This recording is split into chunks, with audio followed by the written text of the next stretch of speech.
We're going to explore the Turkish Get Up, a famous, well-known exercise that has massive benefits for a variety of reasons.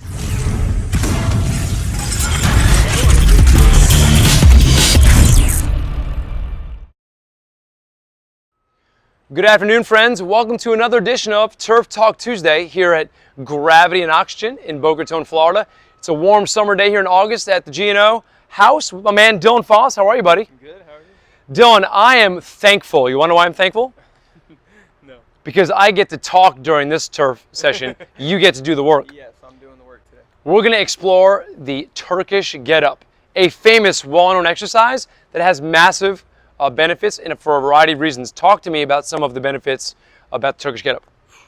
Well, first of all, it's going to challenge the entire body. It's basically a strength-based exercise, but in positions that you wouldn't normally find your body in. And it's great for individuals to work individual portions of the Get Up.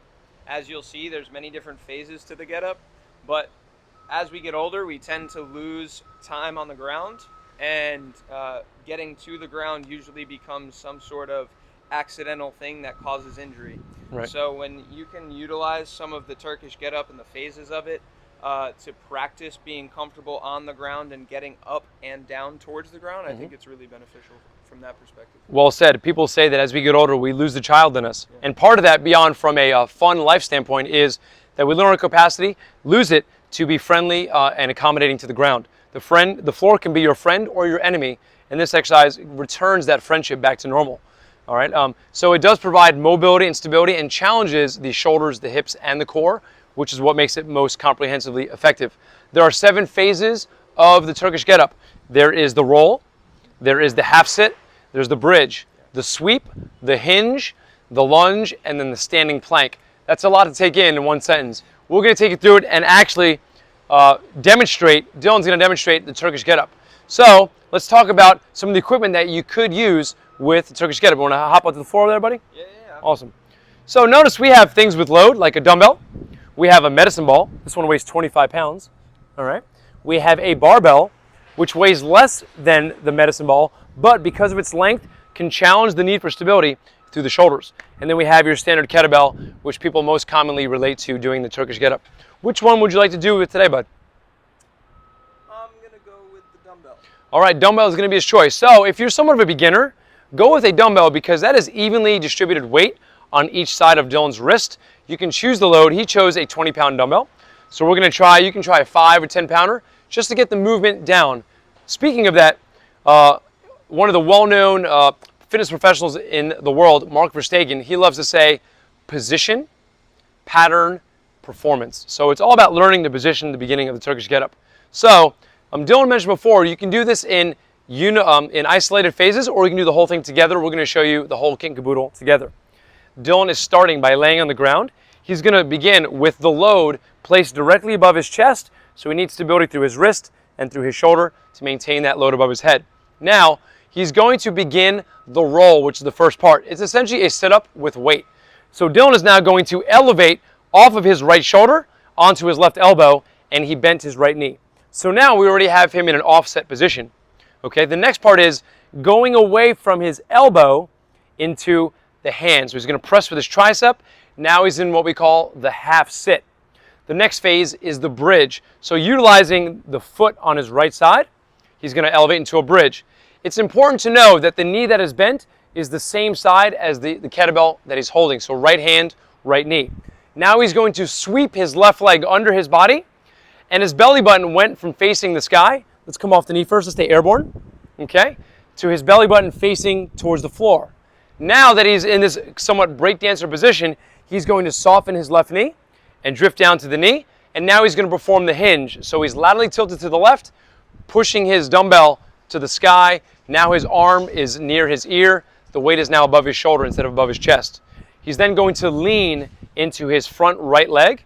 And then from here, after the lunge, he's going to turn into standing plank. Now, standing plank requires some time and exposure in this position. His left arm is counterbalancing. He has his left knee in the air. The load is directly above his wrist, through his shoulder, above his hip, and his ankle. We hold for at least 5 seconds, so you might count to yourself 5 Mississippi, And then the entire 7 phases is done in reverse order to return to floor. He's going to reverse lunge back. From here, he's going to, once he softens his knee down, he's going to return to hinge. Notice the hips went right as the hand went left. He's then going to sweep his leg all the way through. Belly button returns to facing up. He's going to slowly control that bridge back down to the ground. He's going to slowly go back down to the left elbow into from half sit to roll, and he's going to gently unroll himself back down to the floor. Good. To repeat this, Dylan is now going to execute it with his left hand, all right, for balance. So maybe this time we might try with a different piece of equipment. So let's demonstrate instead of a dumbbell, let's show maybe with, let's go with the barbell. Beautiful. So the barbell currently only weighs 14 pounds total. The greens are 5 each, the bar itself weighs 4, so we're 14 pounds. Lighter load, but more challenge due to its length. He's going to begin in that face up position, legs are out straight in a V split. He's going to begin his roll. He's going to press into his right palm, stay at the elbow. Notice once again, left hand, left knee bent. The right leg is 30 degrees off center. He's going to execute from the roll to the half sit. Now he's on his hand. He's going to push the bridge, pushing through his left foot. Good. It's important to know that try to keep your toes to the sky. And then he's going to sweep his right leg under his body, belly button faces the floor. He's maintaining this position right here. He's having to control the length of that barbell. He's going to soften his right knee, bring the knee to the floor, and then execute the hinge. Good. So he goes from a tilted position to even shoulders. He's going to lunge into his left foot, and then standing up tall into that standing plank. Controlling that barbell above his head, arm off to the side, knee the same height as your hip, or if not higher. Maintain for at least 5 Mississippi, and then return those 7 phases in reverse. Reverse lunge, gently down to your hinge. Very nice. Sweep the right leg forward and through. Maintain his bridge. Slowly come down from that bridge. Good. He's in half sit, return to roll, and then lay back down to original starting position. There you go. Nice work, Dylan. So we showed you 2 different styles with the equipment, standard dumbbell, then also with the long body bar, okay? As you can see, if you practice this long enough and on both sides of your body, you can effectively get better in your mobility, your stability for your core, hips, and shoulders. Any last points? No, I think, as we alluded to before, if it's not something you're completely comfortable with, or if it's not something that maybe you think your client is fully capable of, then you would start with certain phases. So maybe someone struggles with trunk flexion, you're not going to have them start with the roll. You'll have them start in that half sit position and work on their bridge portion of it, right? And just that alone might be able to get them stronger in that position. And then you work on hip mobility enough to be able to have them do the sweep, so they can now sweep their right leg underneath. If they can't do that, you have them work on the half sit, and you also have them work on the hinge and lunge.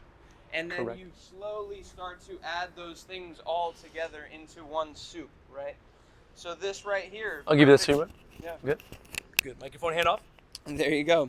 So you can see PC's doing just that half sit portion of it, working on someone's trunk flexion, working on the ability to get that shoulder overhead. Then maybe you work on the bridge. Someone having their arm in extension behind them and putting a lot of pressure is difficult, especially someone who might have had shoulder surgeries. Then working on those different portions. A great one I like when you really start to get someone to mesh all of this together is going from the hinge to the sweep and bridge, back and forth between those 3.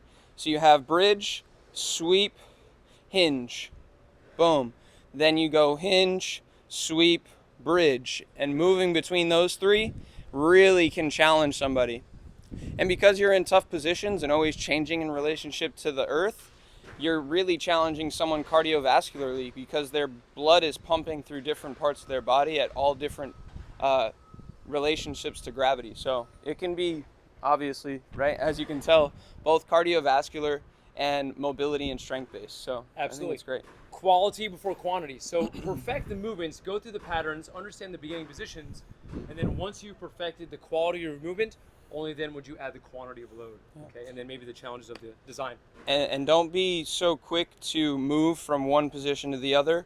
Be able to really hold each position, be calm in each position, breathe in each position. That's how you know you're really gaining that strength there. And can progress forward from there. The presence of pause is the presence of control. So show that you can own and control each motion with a definitive pause.